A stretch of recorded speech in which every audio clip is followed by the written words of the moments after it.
Clogged gutters are easy to overlook, but they can quickly cause serious and costly damage to your home. Fortunately, there's an easier way to keep your gutters clean and avoid the hassle. With Leaf Filter, you can protect your home and say goodbye to cleaning gutters for good. I've realized that gutters are more complicated than they seem. It's not just about cleaning them out, it's about preventing long-term damage. That's why I chose Leaf Filter. With their permanent solution, I no longer worry about flooding, roof damage, or foundation issues. Leaf Filter uses patented technology to keep everything out except water. No holes or gaps, just reliable protection. Plus, every installation comes with a lifetime no-clogs guarantee. Protect your home and never clean out gutters again with Leaf Filter, America's #1 gutter protection system. Schedule your free inspection and take advantage of the Spring Spectacular Sale with up to 30% off your entire purchase at leaffilter.com/tune. That's a free estimate, free inspection, and 30% off at leaffilter.com/tune. See representative for warranty details. Hey everyone, it's Mike Morford here, host of The Murder in My Family. I wanted to invite you to listen to this special bonus episode, which has been released at the same time as episode 41 of the podcast, which is the case of Brenda Lacombe.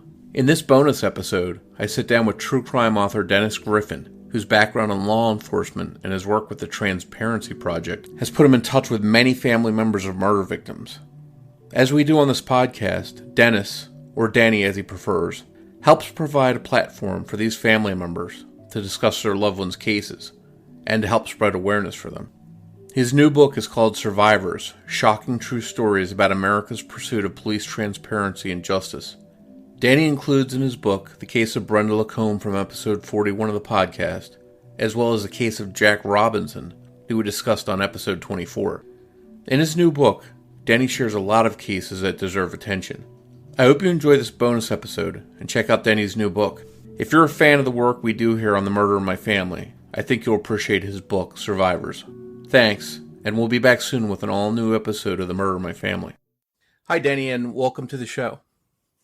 Hi, Mike. A pleasure to be on with you. I appreciate you taking the time to come on and talk about your book. Well, I've been looking forward to this, so I'm anxious to talk with you. So, I've been aware of you for a while. I think we move in some of the same circles and talk to some of the same people, so it's nice to get a chance to talk with you. Yes, and I want to compliment you and for the work you do. The people taking an interest and advocating for the victims and the survivors of victims is something I think is very important and needs to be done. And people like you who give your time to it certainly are to be commended. Well, I appreciate that. I think, I want to reiterate what you just said. That's very important to give people a platform to be able to talk about these cases and so that they're not forgotten. I 100% agree. Yeah. So I was looking at your Amazon page, and it seems that you're quite an accomplished true crime author. How many books do you have published in total? Total, including my fictions, I think number 20 is coming out, just come out, the Survivors book. That's number 20. I take it that your background in law enforcement has provided a lot of the inspiration and some of the material for these books?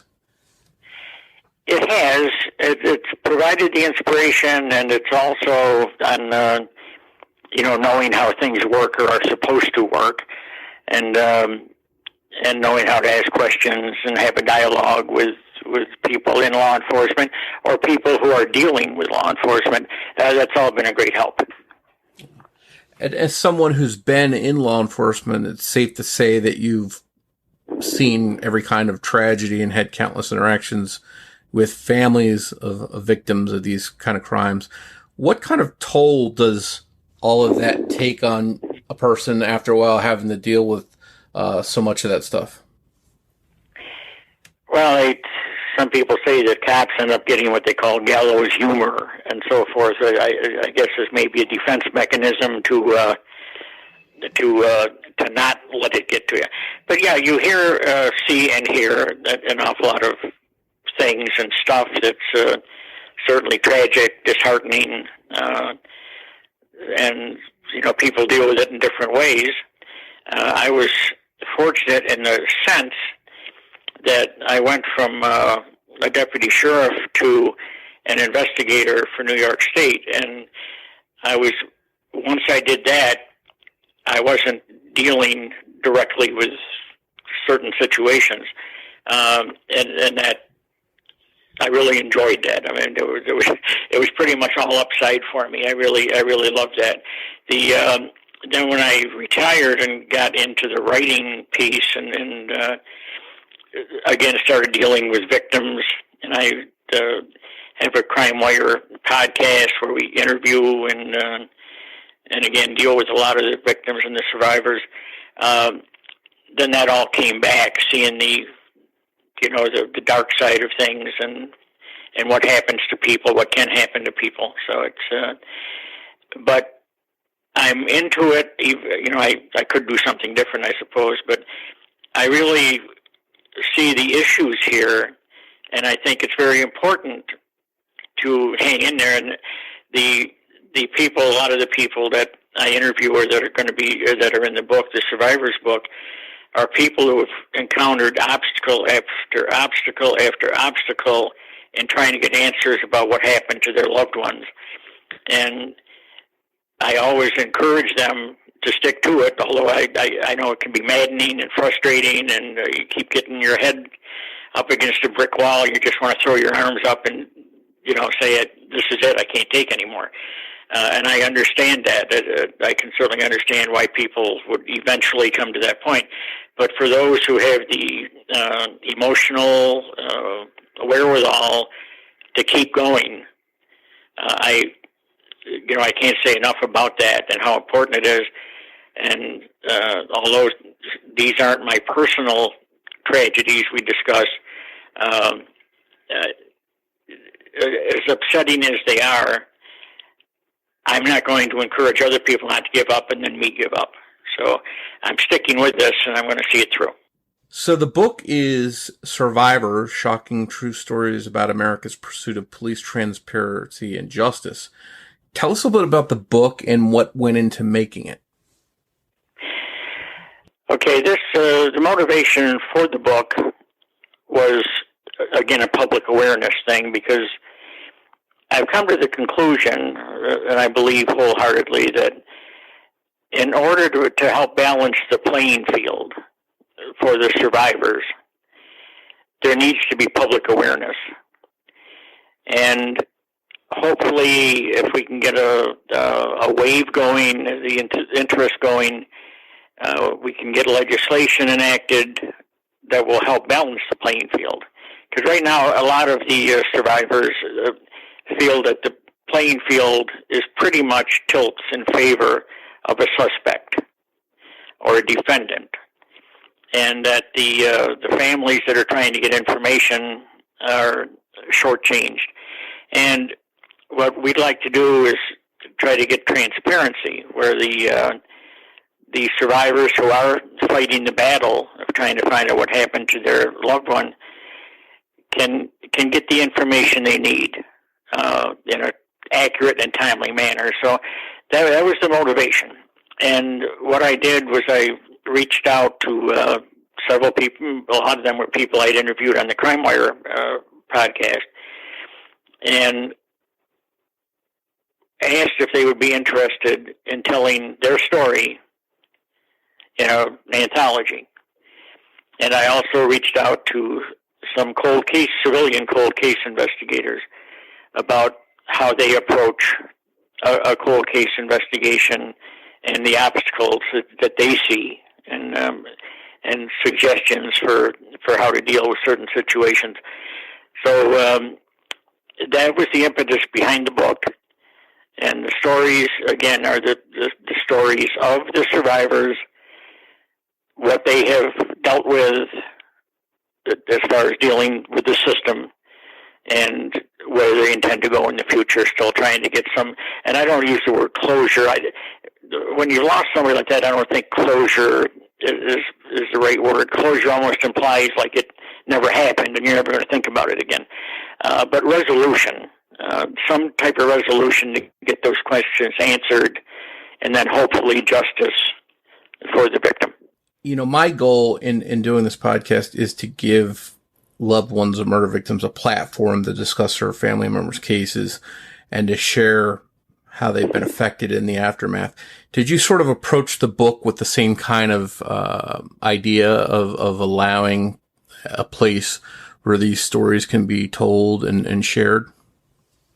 Absolutely. That was the whole thing. I wanted to provide a platform for people to share their experiences and what they've had to deal with, and point out the shortcomings, and where possibly there could be some remedies there to make the system a little easier to work with and more efficient for the survivors. And how many cases do you touch on or cover in the book? Including the cold case investigators, there were 4 of those, 4 chapters by them, and they reference some cases that they worked, although it's from their perspective rather than the survivors. And then there are, I believe, 18 or 19 actual survivors who contributed their stories about their loved ones. I know a couple of the people you talk about in the book or discuss the cases about in the book were actually guests that I've had on here, but I know there's plenty more in that book. Can you give us a couple examples of maybe a couple of the cases in the book that stand out to you, about what sort of a quick synopsis about what those cases are about?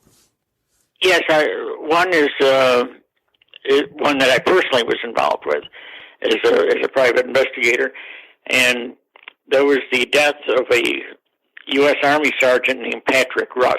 It is officially an undetermined. It's not a homicide. They didn't classify it as that because the remains were in such a condition they couldn't do any toxicology. There was no evidentiary value. So it's just an undetermined cause and manner of death. However, the circumstances surrounding the death speak volumes, in my opinion. So on behalf of Sergeant Rust's mother, I started in 2010, so it's been 9 years I've been working on this. And it's a typical situation where the authorities, the investigation done by the authorities, both the Army, CID, and the local law enforcement agency, left an awful lot of unanswered questions, and trying to get them to take another look and follow up on certain information that's been developed since then, and just get the runaround and ignored. And poor Mrs. Rust has been misled several times. So that really got me thinking about how many other people are in similar situations. And again, none of these cases that are in the book have an end, because they're all unanswered. They're open homicides or suspicious death cases. So there's no conclusions. There's no endings to any of them. And that's the situation that I am and Mrs. Rust are in at the present. Another case of a lady named Phyllis Cook, and we're going back 5 decades with this, where her brother and later her father were both dead under very suspicious circumstances. This is she is confident that the people responsible are what they call the Dixie Mafia, a southern operation from Mississippi area, and she's been fighting the battle for years now with a lack of cooperation, and God bless her for staying with it. But that's another case that's very frustrating and needed to be told, to let people know what can happen and what some of these people have to deal with. One thing I've found in dealing with all these type of cases is that no two people handle their grief the same way or are at the same exact point in the aftermath of a loved one's death. So there's no universal approach in trying to tell their stories. Have you found that as well in your when you were writing this book? Absolutely. and dealing with all these people. And I must say, first, I want to expand on an answer to a question you asked me a few minutes ago. The 18 or 19 survivor stories that are in the book there are a lot more. And what happened was, when I first came up with the idea of doing this book, I had over 40 people who had expressed an interest, and all but this final group, during the course of trying to get this put together, they fell by the wayside. Some of them just couldn't deal with it. They said they tried to relive what happened and get it on paper, and they just couldn't bring themselves to do it. That was the primary reason. And others thought that if they told the story, they would get in the doghouse or on the outs with the local law enforcement. They were afraid of that. And so there were several reasons, but the primary reason that a lot of them dropped out of the project was because they just couldn't bring themselves to relive the situation. And that dealing with the survivors that are in the book, I think there were two exceptions where the contributors had some writing experience. Everybody else had never written anything before for publication.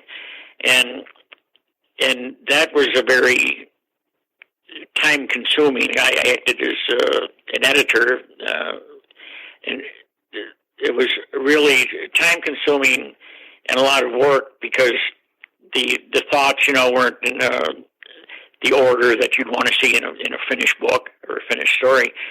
And it required going back and forth a lot. And again, some of the people got frustrated because we, trying to get it right, trying to get it where it would be suitable to be in a book. So, but they all worked with me, the ones that are in the book. And we finally got everything together. And like you say, the styles are different, how they dealt with grief is different, and how they dealt with anger. A lot of these people, in fact, all of them are very frustrated. They've been through hell and back, and, not even back yet, they're still in it. And they have, very legitimate reasons to be concerned and frustrated, so all of that comes into play. Well, I know that there's an assortment of different cases with different scenarios. I know, I covered the case of Jack Robinson in episode 24 of this podcast, and, which seems like a very, just a random, isolated case without much to go on besides a mysterious man. And then I just in episode 41 spoke with, about the Brenda Lacombe case. And in that case, here her niece is going through, the part of having to play, armchair detective because she's, in a sense, getting as much or more done than the actual police. Is that the kind of frustration you hear, from these people that you're talking with for the book, of how frustrated they are? Does it seem like a common thread that they're not getting anywhere with their cases? Yes. Out of the stories in the book, there's only one where the contributor was totally, it's an unsolved case, but as far as the police investigation, there's only one of the stories where the contributor is totally comfortable with what the police have done. Everything else, every other story, there are issues with how the investigation was conducted, or if there was an investigation at all. In some cases, there wasn't an investigation. How the police or the authorities have responded to requests for information and assistance. And it's a very frustrating thing. And then those are common. Those issues are common, with that one exception. And this book and a lot of your work seems to be connected to the Transparency Project.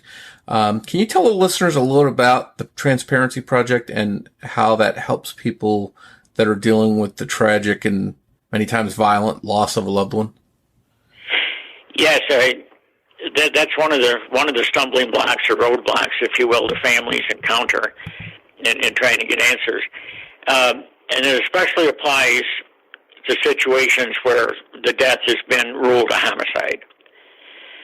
Because when the police or the authorities are exempt from FOIA requests under what they call the open case exemption. And of course, unsolved homicides remain as open cases. So that an agency that's received a request for information can say, well, we're exempt from that. It's an open case, therefore we're not going to tell you anything. And, there are certainly situations where that's a legitimate thing. There's, an active investigation. You don't want to blow it. You don't want to give away information that would help a suspect and so forth. But the cases that have been inactive, in some cases for decades, that really doesn't hold water. It's something you wonder, how can this be? What is it going to hurt to let me see what happened in the investigation now? What's going to hurt to let me see the documentation or the paperwork? And I found that there was a law in Illinois called Molly's Law, and it helps. What it does is in Illinois now, if you file a FOIA request and the police agency refuses to comply based on the open case exemption, now you can appeal to the Attorney General of the state. And if the agency that's declined or denied your request has to prove not only that the case is open, but they have to prove it's active. And that's the key. They can't be on a shelf somewhere or gathering dust. It's got to be where they're actually working the case. And if they can't prove that, the AG can order the information released. So that is one key element. It's not the end, but it's a good start, trying to get transparency so that people don't feel, so the survivors don't feel that there's a cover-up in progress based on information they've developed on their own. But they can't get access to what the authorities did when they were investigating. It also extends the wrongful death lawsuit statute to allow, in certain cases, murder cases, it was a 2-year statute, now it's 5 years. So that gives the families a little bit of an opportunity to perhaps get the defendant or the suspect into a court setting and depositions under a wrongful death civil suit. That's important. The other thing it does is when a person is arrested and charged with the murder or with the crime and goes to trial or plea bargain, whatever, there's an action, a court action, the family now has 1 year after the verdict, the decision, whatever it is, can be guilty, not guilty, it doesn't matter. The family has 1 year from that date to file a wrongful death suit. So if somebody isn't arrested for 8 years or 10 years after the incident, and they go through a court proceeding, the family has a year after that to go. So in certain cases, some of these people, perpetrators, can be held accountable civilly for long after other statute of limitations have run. So you're assisting, I guess, by spreading awareness of things that can be done to help in some of these cases. Yes, and things that a lot of people don't think about, and also getting the idea across, again, not to give up and encouraging people to continue the fight, but trying to get information out to them as, like you say, what they can do, some other options they might want to consider. And Larry Young, who was the impetus in Illinois behind Molly's Law, Molly was his daughter, he is helping also, because he is sharing information with other people interested in their state of trying to get legislation passed based on Molly's Law. So he is very active, again, in trying to get the word out and trying to get that playing field balanced. Well, you're doing some admirable work, whether it's with the book or with the Transparency Project. And I know it's not easy work to do, that's for sure. But there are a lot of people out there right now who might benefit from the work you're doing or the book. If someone wants to find your book, when will it be available, and where can people find it? August 1st, and it will be on Amazon and Alley Blue. That's ALYBLUE, Alley Blue Media website. Alley Blue Media is the publisher, so it will be available. And I'm sure other online outlets as well, but Amazon is obviously the biggie, and then directly from the publisher. Well, by the time people are listening to this, that book will be out there, and we'll put a link into it so people can find it. It's a really good cause, and really something that I think listeners of this podcast can appreciate and would be interested in reading. Well, I agree with you. I think it is, and certainly I hope that we're both right. Yeah. Well, once again, that book is called Survivors: Shocking True Stories About America's Pursuit of Police Transparency and Justice, by Dennis Green, Denny, as you like to be called. And I can't thank you enough for joining us to discuss your work in this book, and I hope you continue to keep up this kind of work. Well, thank you, Mike, and I think we'll be working together maybe in the future on some other stuff, so I really appreciate it. And again, thank you for what you do. Awesome. Thank you.